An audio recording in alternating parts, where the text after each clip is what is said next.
1876 አንድ ጠዋት ላይ በስራው ሐኪም የሆነው ዶክተር አላርድ ሉዊስ ወደሚሰራበት ታሂቲ ወደምትሰኝ ደሴት ውስጥ ሆስፒታል ያቀናል። ዶክተሩም ወደ ስራ ከመግባቱ በፊት ጋዋኑን አዘጋጅቶ ሊለብስ ሲል የሆስፒታሉ በር ይከፈትና ፖሊሶች ራሱን የሳተ መርከብ ላይ የሚሰራ ሰው ተሸክመው ያመጣሉ። አብዛኛውንም የዶክተር አላርድ ታካሚዎች የመርከብ ሰራተኞች ናቸው። ምክንያቱም ይሄ ከተማ የወደብ ከተማ ነበር። ዶክተሩም ቢሆን ወደ ተሸከሙት ሰዎች ጋር ይጠጋና ምን ሆኖ ነው በማለት ይጠይቃል። እነሱም አንዱ ጓደኛው ጠዋት ላይ ተነስቶ ሊቀሰቅሰው ቢሞክር ሊነሳለት እንዳልቻልና ከሱ በፊትም ማታው ላይ እጅጉን መጠጥ እየጠጣ እንደነበር ይነግረዋል። ወዲያውኑም የሕክምና አልጋ ላይ ያስተኙትና ዶክተሩ ስራውን መስራት ይጀምራል። መርከበኛው ሲታይ በሀያዎቹ እድሜ ላይ የሚገኝ ሲሆን ምንም አይነት በሽታ ያለበትም አይመስልም። ዶክተሩም የልብ ምቱን ማየት ይጀምራል። ነገር ግን ምንም አይነት የልብ ምት ሊያገኝ አልቻለም። ወዲያውኑም ሰውየው ራሱን ብቻ ስቶ እንዳልሆነና ህይወቱም እንደጠፋች ይናገራል። የሞቱንም መንስኤ ሲገምት በአልኮል መመረዝ እንደሆነም እዛ ለነበሩ ሰዎች ይነግራቸዋል። ዶክተር አላርድ የሚሰራበትም ሆስፒታል ከሌላ ከተማ የመጡ ሰዎች ህይወታቸው ካለፈ ወዲያውኑ የቀብር ስነ ስርዓታቸው እንዲፈጸም በሚል የተዘጋጁ የሬሳ ሳጥኖች ስለሚገኝ ከሱ ጋር የመጡትን ሰዎች ሳጥኑ ወደሚገኝበት ቦታ ይወስዳቸውና እንዲቀብሩት ይነግራቸዋል። እነሱም ቢሆን ሬሳውን ይዘው እዛ ደሴት ውስጥ የሚገኝ መቃብር ስፍራ ይወስዱታል። ዶክተር አላርድ ከትንሽ ሰዓታቶች በኋላ አሁን ላይ ቢሮ ውስጥ ተቀምጦ ስራውን እየሰራ ይገኛል። ሩም ሲንኳኳ ግቡ ይላል። በመጀመሪያ ላይ ሲያያቸው ግራ ተጋብቷል። ምክንያቱም ፊት ለፊቱ የቆሙት ሰዎች የሚያውቃቸው ቀብር ቆፋሪ ሲሆኑ ቅድምም ሞቷል ለተባለው ሰውዬ ቀብር እንዲቆፍሩ የጠራቸው ግለሰቦች ነበሩ። መጀመሪያውኑም እነዚህ ሰዎች ወደ እሱ መምጣታቸው ግራ አጋብቶታል። ምክንያቱም ሰውየውን ከቀበሩ በኋላ ሁሉም ወደ ስራቸው እንዲሄዱ ነበር የሚጠበቀው። ነገር ግን ቆፋሪዎቹ ሲታዩ እጅጉን የተደናገጡም ይመስላሉ። ከቆፋሪዎች ውስጥም አንዱ ሬሳውን ተሸክመን ወደ መቃብር ስፍራ ስንወስደው ሳጥኑ ማንም ሳያንቀሳቅሰው መንቀሳቀስና ከውስጡም ጩኸቶች እንደሚወጡ እንሰማለን። ይህንንም ስናይ ደንግጠን አስቀምጠነው እየሮጥን ወደ አንተ መጣን ብሎ ይነግሩታል። መጀመሪያ ላይ ሊያምናቸው አልፈለገም። ምክንያቱም እነዚህ ሰዎች ሲጠራቸው መጠጥ ቤት ስለነበሩ ምናልባትም ጭንቅላታቸው ውስጥ የስካር መንፈስ ስላለ ያልተፈጠረ ነገር ተፈጥሯል ብሎ እያወሩ ነው ብሎ መናደድ ይጀምራል። የተናደደውም ዶክተር ያ ሰውዬ ያለምንም ጥርጥር ሞቷል። እናንተም እንደዚህ ከፈራችሁ አንድ ፖሊስ ከእናንተ ጋር ውሰዱና መሞቱና አለመሞቱን ካረጋገጣችሁ በኋላ ቅበሩት የሚል ቀጭን ትዕዛዝ ያስተላልፍላቸዋል። ከትንሽ ሰዓታቶችም በኋላ ዶክተሩ ስራውን እየሰራ እያለ በሩ ይንኳኳል። በሩም ሲከፈት አንድ ፖሊስ ሲሆን ያም ፖሊስ ቆፋሪዎች ጋር አብሮ የሄደ ፖሊስ ሲሆን ልክ ቦታው ጋር ሲደርስም የሬሳ ሳጥኑ እየተንቀሳቀሰ እንዳልሆነና ምንም አይነት ድምጽም እንዳልሰማ ሲመለከት ቀብር ቆፋሪዎቹን ምንም የተለየ ነገር የለውም አሁኑኑ ቅበሩት ብሏቸው እንደተመለሰ ለዶክተር አላርድ ይነግረዋል።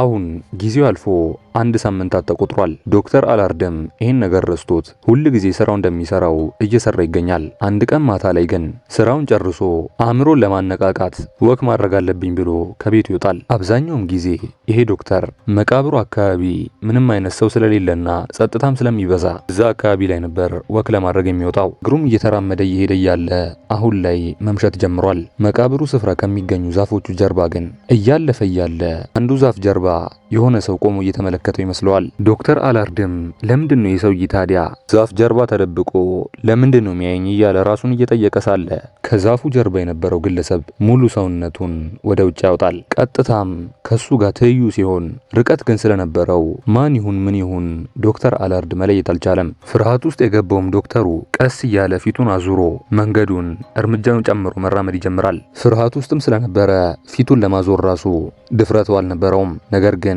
ብዙም ሳይቆይ ከጀርባው የነበረው አካል ዶክተሩን በእርምጃ መከተል ይጀምራል። ከሱም አልፎ ከጀርባው የነበረው አካል ዶክተሩን ማሯሯጥ ይጀምራል። ጭንቀት ውስጥ የገባውም ዶክተር እየሮጠ እያለ ቀጭን የሆነ ጩኸት መቃብር ስፍራውን ያናውጠዋል። በዚህም የተነሳ ዶክተሩ አንገቱን አዙሮ ጀርባውን ሲመለከት ያየውን ማመን ያቅተዋል። ምክንያቱም አሁን ላይ ሲጠጋ ፊቱን የተመለከተ ሲሆን ሰውየውም ከአንድ ሳምንት በፊት ሞቷል ተብሎ የተቀበረው ግለሰብ ነበር።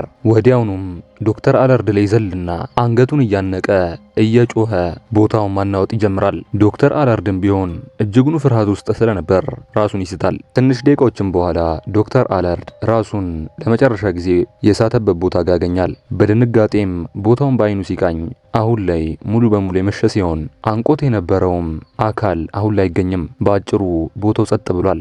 ዶክተር አላርድም ቢሆን በጭንቅላቱ ይሄ ነገር የእውነት ተፈጥሮ ነው ወይስ ጭንቅላት እየተጫወተብኝ ነው እያለ እጅጉን ፍርሃት ውስጥ ይገኛል። በመጀመሪያ ላይ አንገቱ ላይ ትንሽ ህመም ይሰማዋል። በተመሳሳይ መልኩ ደግሞ የተመለከትኩት ፊት ከሳምንት በፊት የተቀበረው መርከበኛ ነው። ነገር ግን እሱ መርከበኛ ደግሞ እንደተቀበረ 100% እርግጠኛ ነኝ። ታዲያ ይሄ እንዴት ሊፈጠር ይችላል እያለ ጭንቀት ውስጥ ገብቷል። ነገር ግን ወደ ቤቱን ከተመለሰ በኋላ ዶክተር አላርድ ወደ እብደት ወደሚመስል ነገር መቀየር ይጀምርበታል። ምክንያቱም ቤቱም ሆነ መስሪያ ቤት ውስጥ ተቀምጦ የመርከበኛው መንፈስ ለቅጽበት ወይ መስኮት ጋር ወይ በር ጋር ቆሞ ይመለከተዋል። በዚህም የተነሳ ይሄ መርከበኛ በምንም ተአምር እንደማይለቀውና ሁልጊዜም እየመጣ እንደሚያስጨንቀው ይታወቀዋል። ከሱም አልፎ ስራውን የሚተውና ቤት ውስጥ መቀመጥ ይጀምራል። ሁሌም ዶክተር አላርድ አልጋ ውስጥ የሚገኝ ሲሆን አይኑንም ጨፍኖ ነበር ጊዜው የሚያሳልፈው። ምክንያቱም ለትንሽ ሰከንድ እንኳን ቢከፍት የዛ ሰውዬ ፊት ይታየዋል። በአጭሩ ዶክተር አላርድ እያበደ ይገኛል። ከትንሽ ቀናቶችም በኋላ ወደ ስራው ተመልሶ ለሰዎችም ቢሆን ተናግሮ ነገሩን ከአእምሮ በማውጣት መታገል እንዳለበት ማውጠንጠን ይጀምራል። ለትንሽ ቀናቶችም እንደዛ ለማድረግ ቢሞክርም ሊሆንለት ስላልቻለ የቤቱ ጣሪያ ላይ ይወጣና ተፈጥፍጦ ህይወቱን ያጠፋል። በአጭሩ ዶክተር አላርድ እዛ መቃብር ስፍራ ያጋጠመውን ነገር መቋቋም አቅቶት ነበር። ቤተሰቦቹና ጓደኞቹም የቀብር ስነ ስርዓቱ ከመፈጸሙ በፊት ዶክተር አላርድ የነገራቸው ነገር ስለነበር ነገሩን በቀላሉ መተው ስላልፈለጉ ወደ ፖሊስ ጋር ሄዱና ምንም እንኳን የምንነግራችሁ ነገር ምክንያታዊ ባይሆንም ዶክተር አላርድ ከመሞቱ በፊት እንደዚህ አይነት ነገር እንደገጠመው ለፖሊሶች ይናገሩና ምናልባትም ዶክተሩ ህይወቱን ያጠፋው ከዚህ ጋር በተገናኘ ነገር ሊሆን ይችላል እያሉ ለፖሊሶች ይናገራሉ። እነሱም ምንም ችግር የለውም መቃብሩን ቆፍረን የሚሆነውን እናደርጋለን ብለው ይነግሯቸዋል። ወዲያውኑም ወደ መቃብር ስፍራ ይኬድና የሬሳውን ሳጥን ያወጣሉ። ሳጥኑ ላይ የሚገኘውን ሚስማር ከነቃቀሉ በኋላ እዛ ቦታ የነበሩ ሰዎች አይናቸው ማመን ያቀታቸዋል። የተፈጠረውም ነገር ይህንን ይመስላል። እነዛ ቀብር ቆፋሪዎች ያጋጠማቸው ነገር ስካር አልነበረም። ሳጥኑን ተሸክመው በሚወስዱበት ጊዜ እውነትም ተንቀሳቅሷል፣ ድምፅም ሰምተዋል። ምክንያቱም ያኛው መርከበኛ ሰው ሞተ የተባለው አልሞተም ነበር። በተቃራኒው እጅጉኑ ስለሰከረ ራሱን ነበር የሳተው። በሚነቃበትም ሰዓት ሳጥን ውስጥ ራሱን ስላገኘ ህመምና ጭንቀት ነው እንዲጮህና እንዲንቀሳቀስ ያደረገው የነበረው። ቆፋሪዎቹም ወደ ዶክተሩ ከሄዱ በኋላና ዶክተሩም ከፖሊስ ጋር አብሮ ሲልካቸው ፖሊሱም በድጋሚ ሬሳ ሳጥኑን ከርቀት ሲያየው ምንም አይነት መንቀሳቀስና ድምፅ ስላልሰማ እንዲቀብሩ ታዟቸው እነሱም ቀብሮት ይመለሳሉ። ለሁለተኛ ጊዜ ራሱንም የሳተው መርከበኛ አፈር ውስጥ መግባቱን ሲያስተውል ባለ በሌላ ኃይሉ ከሳጥኑና ላይ ከተደራረበው አፈር እንደምንም ብሎ ታግሎ ይወጣል። በአጭሩ በህይወት ተቀብሮ ነበር፣ ነገር ግን ታግሎ ራሱን አድኗል። በተመሳሳይ መልኩም እጅጉኑ ተናዷል። በመጀመሪያ ያደረገው ነገር የሬሳ ሳጥኑን በአፈርና በድንጋይ ከሞላው በኋላ ይዘጋውና በሚስማር ይደፍነዋል። ከዛም በመቀጠል ዶክተር አላርድ ላይ የሚያስፈራ ፕራንክ እንደሚጫወትበት ይወስናል። ከዛም በመቀጠል ለአንድ ሳምንት ከሁሉም ሰው ይደበቅና የዶክተር አላርድን እንቅስቃሴዎች ማጥናት ይጀምራል። እዛ መቃብር ስፍራም ለብቻው ወክ እንደሚያደርግ ባወቀ ጊዜ ፕራንኩን እዛ እንደሚፈጽመው ይወስናል። ያን ቀንም ከዛፍ ጀርባ ሆኖ ዶክተር አላርድን እንደ መንፈስ ሆኖ ያጠቃው ሰውዬ እሱ ራሱ መርከበኛው ሰውዬ ነበር። ለዶክተር አላርድ ግን ያጋጠመው ነገር የመንፈስ ጥቃት እንደሆነና በምንም አይነት መልኩ ሊያብራራው እንደማይችል ሲያውቅ እያበደ ይመጣል። በስተመጨረሻም መቋቋም አቅቶት ህይወቱን ሊያጠፋ ችሏል። ፖሊሶችም ይህንን ሰውዬ ለመፈለግ ቢሞክሩም መርከበኛው ግን ይህንን አስቀያሚ ፕራንክ ከሰራ በኋላ ከደሴቱ ወጥቶ ነበር። ከዛም በኋላ ያንን ግለሰብ ማንም ሊያገኘው አልቻለም። ውድ የቻናሌ ቤተሰቦች የዛሬው ቪዲዮ ይህንን ይመስላል። እስከ ቀጣይ እስከምንገናኝ ሰላም ሁኑ።